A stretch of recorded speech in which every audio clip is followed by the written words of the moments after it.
I am so glad you are here. I'm Liz with Megas Books and Herbs and megasbooks.com. And it's our live show. It's the big one. It's Wednesday. It's April 23rd, 2025. For anybody watching a really old replay, and I'm on my own again today. I'm getting that schedule of interviews up and running, so I'm excited. Was emailing back and forth with Lon Milo Duquette. He is always a treat. I recommend his books frequently because I find that his sense of humor comes across in those books really well. And you learn a lot without taking a lot of time. It kind of flows the way he writes.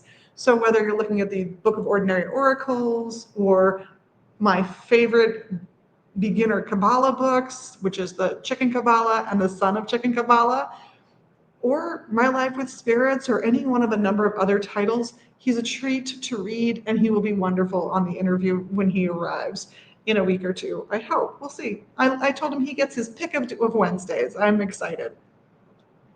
But what are we wearing today?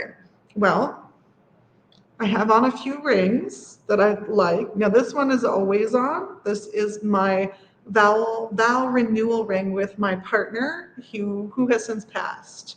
And these are my engagement and wedding rings from that partner.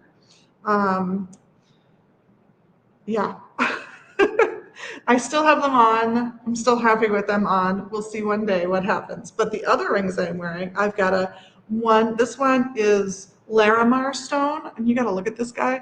It's such a pretty blue, and that blue can only make you think of a warm, sunny day with a few big white puffy clouds in the sky, the kind that are perfect for cloud magic, right? Where you just lay back, you stare up at the sky, and you focus on a cloud, and you put your energy into your wish, and you keep putting that energy into the thing that you want to bring into the reality as that cloud slowly disperses. And when the cloud is gone, you are done. Isn't that a great way to do magic? But that's one of the things that Larimar always reminds me of, and it is a stone of peace. Its partner on my right hand today is a faceted labradorite. I love labradorite. I love the reflectiveness of it, the different colors you can see depending on the angle that you're looking at it from. But this is absolutely a stone to lower stress, to create calm and peace. So we're totally about finding that intuition and living a peaceful life today, right? And on my left hand, I've got, this one is kunzite. Isn't that gorgeous? It's a little sort of pinky, purpley stone. And then this one is a faceted amethyst. They're both absolutely gorgeous stones. They're all, by the way, from Tracy's Treasures. So if you'd like to support our local community celebrity, Tracy, you can't get a reading from her here yet because she's still healing up, but you can buy some of her rings, and then I get to cut her a big old check, and I love that. But I wanted to talk about the stones too. So kunzite it's about love, but it's about the highest forms of love. So you can think in terms of divine love, or you can think in terms of the best part of your relationships with people. That's what kunzite is about. And then the amethyst has tons of meanings. It's been a valued stone for so many centuries that I always think of it in terms of enhancing any higher emotion in my magical working. So if this is a magical working where love is appropriate or a sense of healing is appropriate, I think amethyst is a great choice. For others, it's a wonderful symbol of sobriety and can really help folks if they're struggling with that to just have a little reminder. This one happens to be a faceted one, so I think it's adorable. But they're all great little rings. I've also got on this necklace, it's harder to see, I'm gonna lower my shirt a little. It's a cute little one put together by Chris Wilson. She's one of the artists here. Speaking of Chris Wilson, like art. She put it together. It's a beautiful little piece with a stone for each of the chakras. She does beautiful work with her mirror magic pendants and pins. She does beautiful work with her artwork. I'm getting myself out of the way, you can see a little bit more before the computer autofocuses. She does some boxes and feathers for us. She's an absolute delight. So I'm wearing Tracy's Treasures and a piece from the adorable Chris today. So what's happening? What's going on? Well, we are winding down this location. We're getting ready to move. I think I get to sign a new lease this week. We'll see. And the moment I do, as soon as everyone has signed off on it and the ink is dry, we will put the new address in the window. We will put it up online repeatedly. We will let you know. But cross my fingers. I'll be getting a little email this afternoon with the people who are vetting the document with me. And hopefully we'll have something that we can sign, if not today, maybe even tomorrow. And that will be an extra short because I've already filmed the shorts for the rest of the week because I won't be in at the shop. I'll be doing some work from home.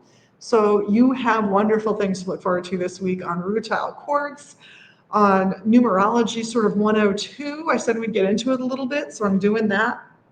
And what was the other one? Oh, I think I did meadowsweet this week. I think that was the herb I did, but don't hold me to that. In the meantime, however, I've got our lovely schedule. Standing Stones will be here on Saturday. We are so looking forward to them coming and teaching the next installment of their class. What is the next installment of their class, I hear you asking?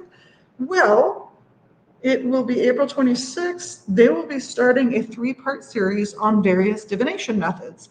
So if you are curious, but you have not worked with all of the divination methods that they're going to dive into, these 3 classes will be on point for you. Of course, you can join their classes at any time. They're completely free. This weekend in divination, they're going to look at the ethics of divination and they're going to look at tarot. But next time they meet, which will be May 10th, it'll be about astrology and runes. And then on May 17th, numerology and pendulums. So they're really going to kind of get through a whole bunch of different topics. And I really encourage you to attend if you're able. It's always a hoot. And the instructors just keep getting rave reviews right now. They had wonderful instructors in the past, and we love it when those folks come in too. But this crew, I'm so glad they're getting this chance to teach because they've been just doing a brilliant job by everyone's reviews. So for other events coming up this month, it is this Sunday is the Reiki Share. So if you've got your Reiki 1 or 2 or 3, even if it's from ages and ages ago and you just want to practice again, come on down at noon. We will take over the classroom and we will sit in comfortable chairs and we will do Reiki on each other. It's a great trade. It's always fun to do. And who doesn't love a little meditative practice like Reiki where you're helping yourself and the people that you work on? Isn't it a beautiful thing? If you're ready for your Reiki 1, then by all means, we offer that every month. It was last Sunday, so you have to wait till next month now. And Reiki 2 will be coming up, I think, in June. So for those of you interested. We also are going to have the palmistry class this Sunday with our incredible palm reader, Chris. He will be here teaching. It's a by donation class, and it's going to be at 4 p.m. on Sunday. There are already people signed up for it, so come on down if you're interested. He's got 4 different classes that he teaches during this time slot. So he goes through them all in order, but you do not have to do that. You can jump in and out. You can start anywhere in the series, and I promise you will not be lost. He's brilliant, and you won't be able to resist reading your palm while you're here anyway. So come down. It's from 4 to 5:30. Have a blast with Chris. It is always fun. Of course, tonight I'm teaching year 2. We're actually doing a throwback to year 1 because there was a class that 2 of them missed. So we're just going to have some fun making some stuff. We're going to be making what could be called lozenges. It depends on how you define the term, and we get into that in the class. But they'll be essentially working with herbal Play-Doh is what I like to call it. Ooh, that reminds me, I've got to go buy honey this afternoon. I'm so glad I told you guys. If you are interested in the herbal program, my year 3s will be wrapping things up in May or June this year. So Tuesday evenings are going to open up, and that is where we will be putting the herbalism program year 1. So if you are interested in joining us for year 1, this is 9 months. We meet once a week for 1 to 2 hours, depending on the topic we're covering that week. It's a fairly predictable thing. It is $875. This is when I teach this on an all-day format. We meet once a month, but we meet all day long from like 10 to 4:30 at a minimum, with a little slush time if we have to go over. So it is essentially like 9 all-day seminars for $875. Totally recommend the class. It is always fun. It is always a blast. My third years last night, we're having such a good time really diving in, because we've been looking at pulse reading all year for these guys in diagnosis, and really diving in and starting to be able to make comparisons when we're comparing those different facets of pulse reading. And they're finding they're coming to an agreement as we just go around the room and do a survey. Okay, who has the longest pulse? Pretty much everybody agrees. So it's really coming into play. All of the knowledge they've been absorbing, they're starting to grok the third year info, which is really cool to see. So next year, Tuesday nights, year one, we will have a blast. What we do in that class, if you haven't heard about it, we spend about 2 hours once a month on materia medica. We start at A, alfalfa, aconite, things like that. And we go, to be honest, I don't think we get much past C, because there are a lot of herbs that start with either an A or a B or a C. But we do about a third of the herbs that I'm going to cover. It's not a third of the herbs that we have necessarily, but it is, because I can't talk fast enough for that, not even me, with my South Jersey and Brooklyn upbringing. But we cover fascinating herbs from Western herbalism, Chinese herbalism, and Ayurvedic herbalism, mostly. There are also some African herbs in there that are important, and some good South American herbs that have sort of found their way into the American markets, which I adore.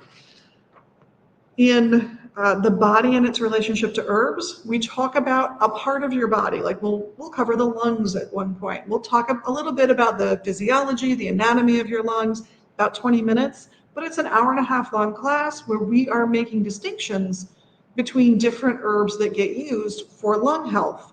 So we talk about how to differentiate, and differential diagnosis comes into play there. Is this, you have a cough. Okay, is it a dry cough or is it a wet cough? Is it a hot cough? Is it a cold cough? Is it derived from tension or is it derived from a lack of tension? And we taste the herbs.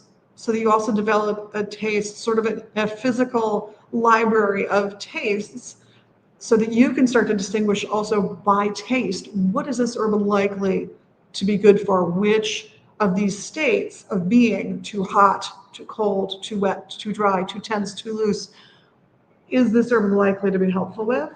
And that really gets you on your way in important ways.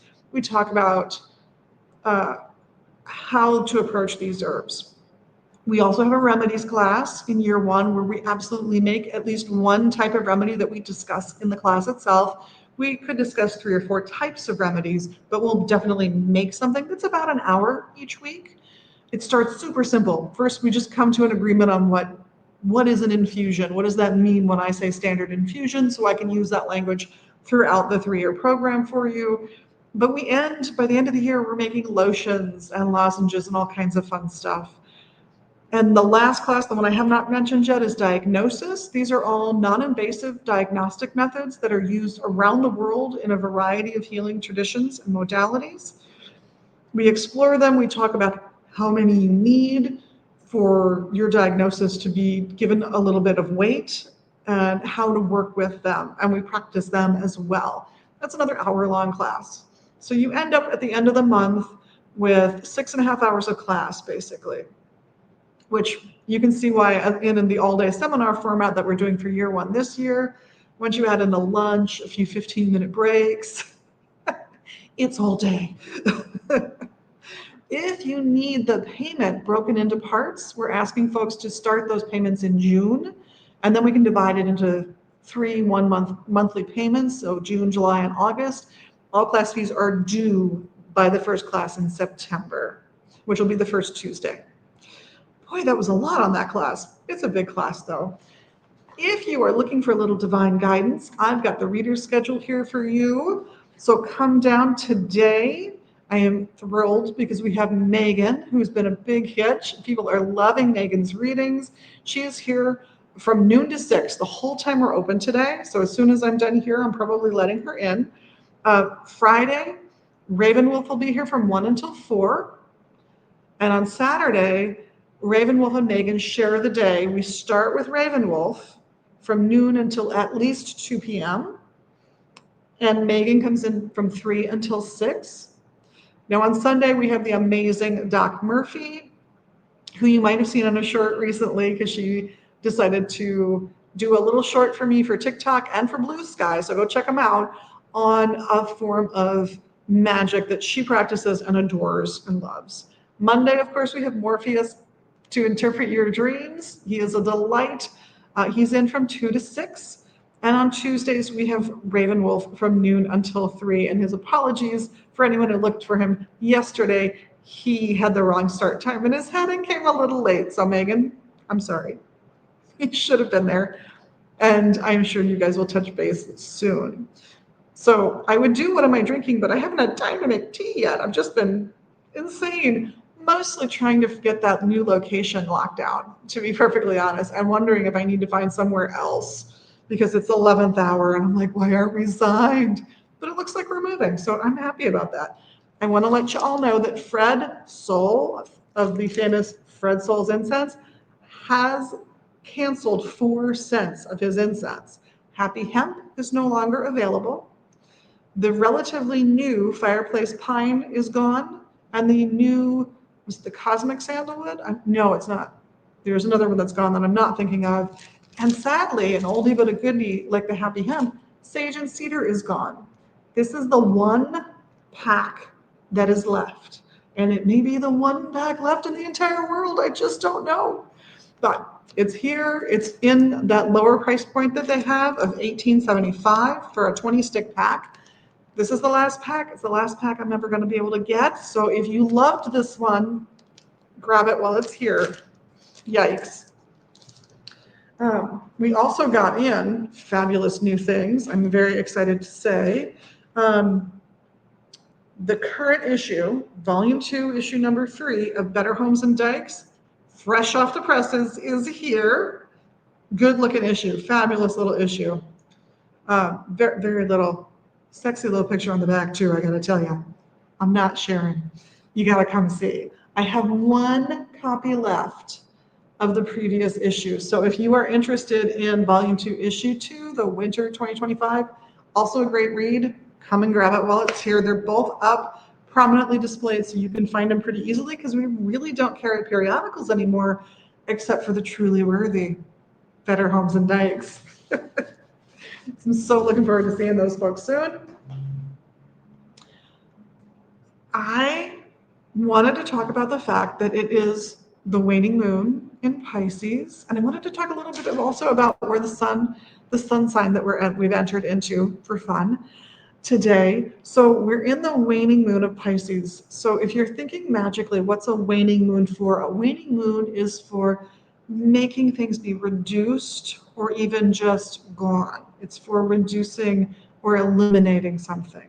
As the moon is waning or disappearing, so too does the thing you're working magic on.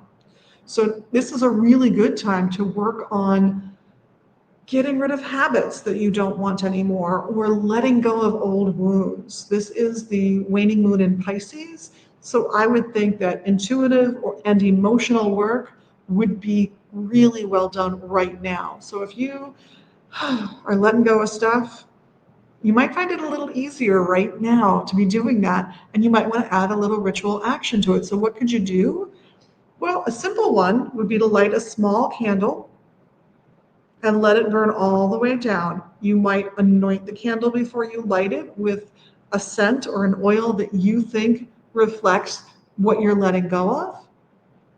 Maybe it's a smell that reminds you of a relationship you're letting go of, or even, I'll be honest, a sample of the perfume or cologne that person used to wear would be great. It's not an essential oil, it's not a magical oil, but if it reminds you of the person, how perfect is that?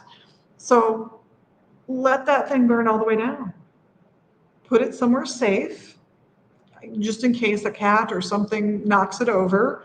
Maybe if you're not going to be in attendance with it, put it in a small dish of water so that a shallow dish, just deep enough that if the candle tips over, it will be put out by the little bit of water that's in it.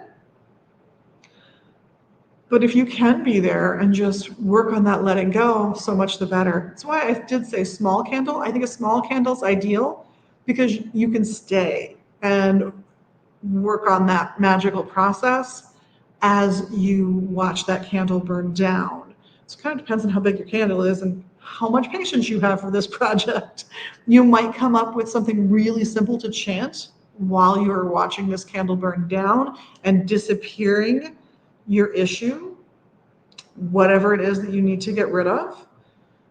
I like a simple chant, 2, 3, maybe 4 or 5 words, and that's it. Mostly because I don't want to have to think about what I'm saying. I just want to be able to say it over and over again and kind of fall into the meditation that that provides.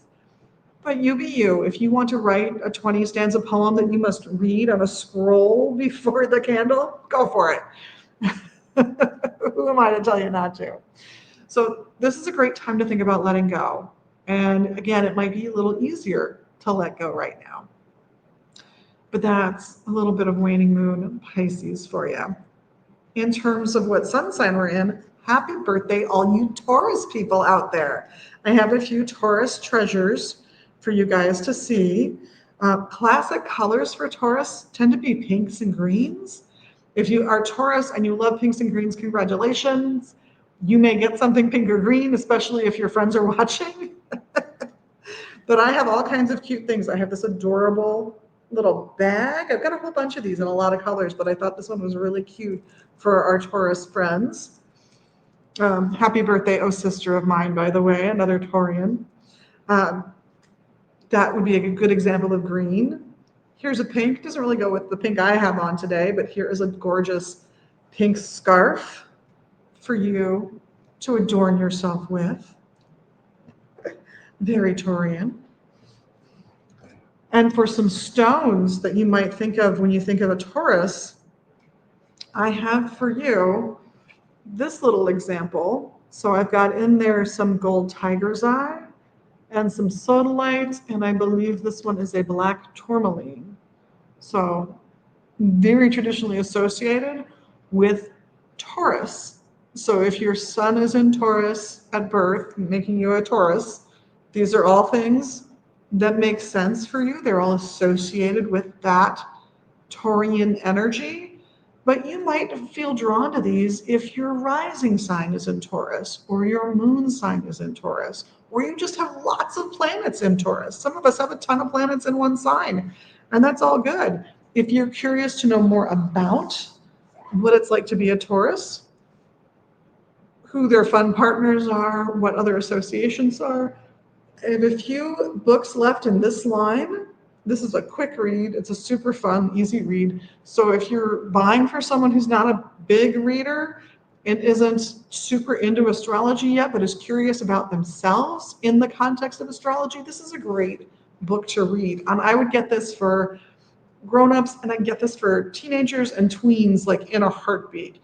I think it's perfect for those ages. It talks about how to find your moon sign. It provides tables and charts to do this. It talks about your relationships with other people. For example, Taurus and Capricorn, you might have to put in some groundwork, but once you've cracked the seemingly aloof exterior of a Capricorn, you have a genuine, warm, loving, and faithful friend. Versus how easy is it with Pisces or Aquarius. Pisces, great listeners. They will listen to all those Arian ideas, those Aries ideas and concepts. Libra, ooh, they'll be honest. They might be brutal, but they'll be honest. They'll tell you what's going on. Gemini, they might be a bit much for you. Just telling you now. It's all in here. There's all kinds of fun information in here. It tells you about the elements, what element you are. Aries is a fire sign, so you're the element of fire. Whether you're fixed, mutable, or Oh, it's left my head. I want to say classic, but that's not the right word. Cardinal. That's it. Fixed, mutable, or cardinal. And what that means and why it matters. So Taurus, Taurian, not Arian, but Taurian ideas, all in here. Fun little book on the subject. I really would recommend it. I have also been talking to a lot of folks online lately about what I think of as one of the classic things to study if you're going to get into the occult, if you're going to get into, particularly if you're going to get into any divination methods, whether we are talking about astrology or tarot or any of these other classic systems. Even Lenormand kind of plays well with this, but I always recommend if you're going to get into these things, pick up a book or watch some videos on numerology. Start playing around with numerology. And the reason I say this is that for so many of these systems, the numbers in numerology will help you determine the meanings of things, especially when you're starting out. You don't necessarily have a grokking, a real understanding, like an internal understanding of what the Three of Swords means. Ooh, scary card. Or the Six of Cups. If you know that cups are about love and relationships and emotions, and you know what six means, right? It's relatively easy to put together that Six of Cups is built on memories, childhood experiences. There are all kinds of ways of thinking about this card, but that idea of you can draw on your emotional reserves to help you figure out what's going on is definitely a part of the picture of the Six of Cups. So once you've got the four meanings of the four basic suits down and you apply numerology to the pips, it's a breeze actually to start remembering the meanings of the cards because you're not remembering individual meanings anymore. You're remembering a suit and a number. There are four suits. We're talking about 9 numbers. So no, this does not work for court cards. It won't work for major arcana as well, although it does work.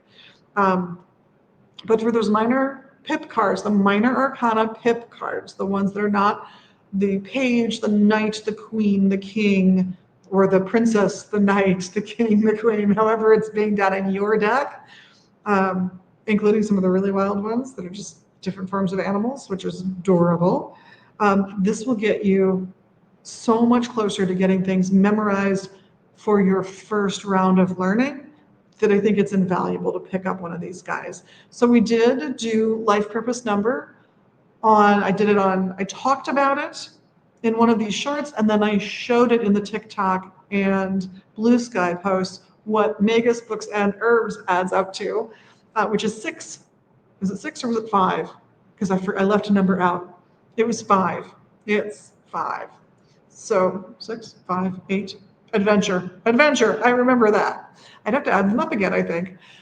But that's the overall number of your full name, Magus Books and Herbs, right?